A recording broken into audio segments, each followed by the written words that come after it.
Today, once and for all, we are going to decide right here, right now, whether or not Charlize Theron is the next James Bond or John Wick. That's right, ladies and gentlemen, we are talking about Atomic Blonde.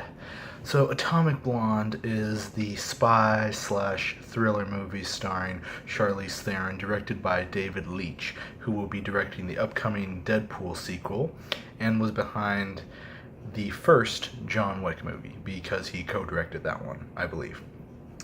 So essentially, this whole movie is basically about this chick named Lorraine Broughton, and she basically is tasked with going around Berlin at around the time that the Berlin Wall is about to come down in the 1980s to find this list, basically. And this list contains all these operatives' names on it, and basically, if this list falls into the wrong hands, then it's catastrophe for America, Russia, and a whole bunch of other nations and everything.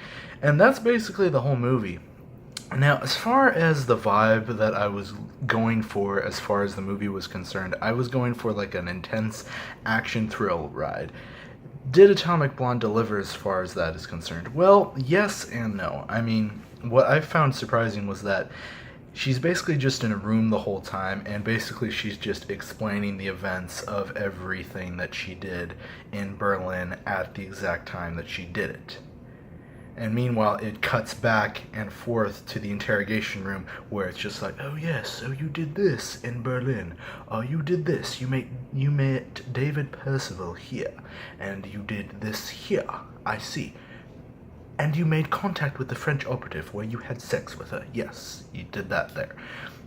And that's basically the movie. Now, as far as performances-wise, Charlize Theron, I think, kills it. Whether or not she's the next female James Bond or not, I think this movie definitely opens the possibility to having more women play action and spy roles, which I'm completely fine with. Do I think that should happen? Absolutely. Do I think this is the right movie to set that forward? It could be, but I feel like I think as Charlize Theron was saying this in an interview, it's one of those stepping stones into making it.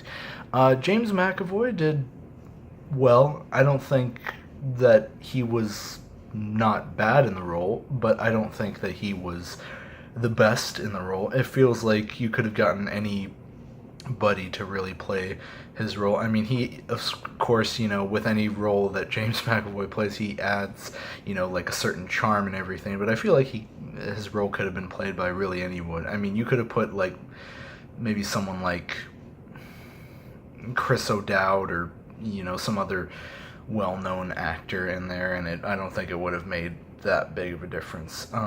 Also, John Goodman and Toby Jones are in this movie, kind of, maybe. I mean, basically, Toby Jones is basically just writing down everything Charlize Theron will say in the interrogation room, and then John Goodman, you don't find out to the end that Charlize Theron is really an American posing as a British person who goes undercover as a Russian person. She's like a triple agent in this movie, but I mean, she does throw down. I mean, the action sequences are great.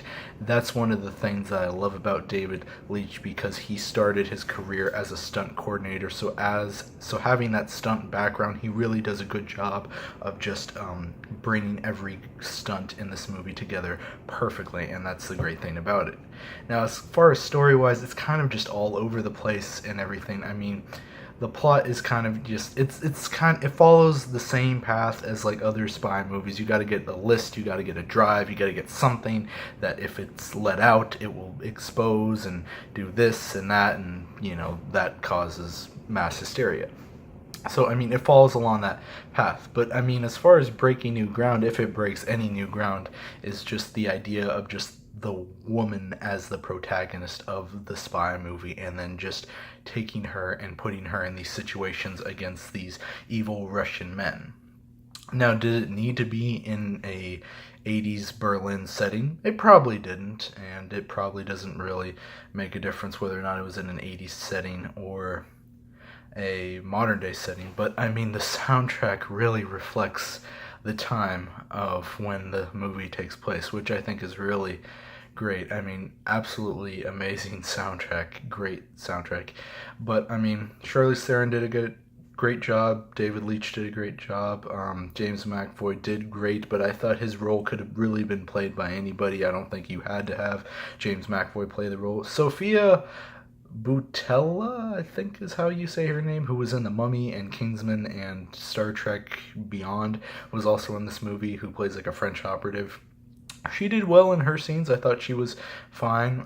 Definitely, I'd like to just see her in more roles. I mean, I think she's a great actress, but she's one of those up and comers where just like I haven't really found anything that she's done like really, really well at. She's basically just played like characters, but I don't think she's found that one that's just like wow. I mean, she's really good, but I mean, she wasn't bad, and I don't think she killed the movie. But I mean, she again, like James McAvoy, I felt like she could have been played by anyone, but for the actors that they chose towards the movies, no, nothing against them or their acting ability, but still a good job as far as they're concerned. But those are about my thoughts on Atomic Blonde. Let me know what you guys think about it.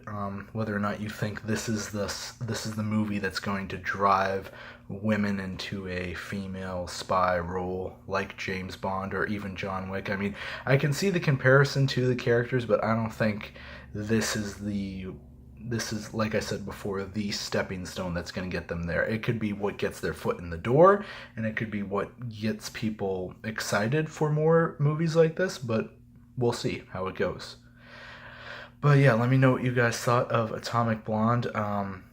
My next review will be Detroit. We're kind of hitting the end of the summer movie run as we get close to August now, so these last couple movies will probably be my last as far as summer is concerned as we transition into fall. I wanted to also take this time just to talk about any possible reviews that I will be doing. I still haven't seen Dunkirk yet, but I plan to do a review on that, hopefully. My next one will be Detroit, will be my next review. I also plan to do a review for The Defenders when that drops in at the end of August, and obviously the heavy hitters towards the end of the year, Thor Ragnarok, Star Wars Episode 8. I plan to do some reviews before that comes out, just of the remaining Star Wars movies that I haven't done on my channel. But yeah, let me know what you guys thought of Atomic Blonde, and I will see you in the next video. Adios.